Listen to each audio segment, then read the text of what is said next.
There seems to be some confusion on what a hormonal balance actually is, because some people are, oh, like, we're not going to test your hormones because they're always fluctuating. It doesn't matter, and hormonal balances don't exist. And yes, it is true that hormones are always fluctuating, but the ranges of like where these hormones are during our cycle tells us a big story. When we say hormone imbalance, I'm really talking about estrogen, progesterone, FSH, LH, testosterone, cortisol, those kind of things. I'm not talking about the ton of other hormones that your body has. So if you have a hormone imbalance, you either have a hormone that is too high, a hormone that is too low, or there's like a hormone that is higher in ratio to like the other hormone. So like, for example, estrogen is a very common one. We can use the word estrogen dominance. You've probably heard that.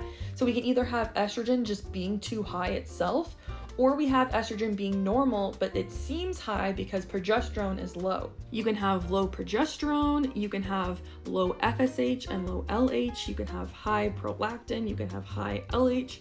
And a lot of these different hormone imbalances kind of give you different symptoms depending on which type you have. So we can use like your symptoms to figure out what imbalance you have, but also testing is really important too. Blood tests, you can do a dried urine sample, which is really cool too, because that can give you like a deep dive into your hormones and like what pathways they're going down. But when your hormones are in balance, you should have pretty stable like moods and symptoms throughout your entire cycle. Now, because of the different phases of your cycle, like the follicular phase and the luteal phase, you can definitely feel different depending on those, and you can naturally have some different symptoms that kind of creep up, but it really shouldn't be like taking over your life. It shouldn't be extreme. So just don't let anybody tell you that a hormone imbalance doesn't actually exist.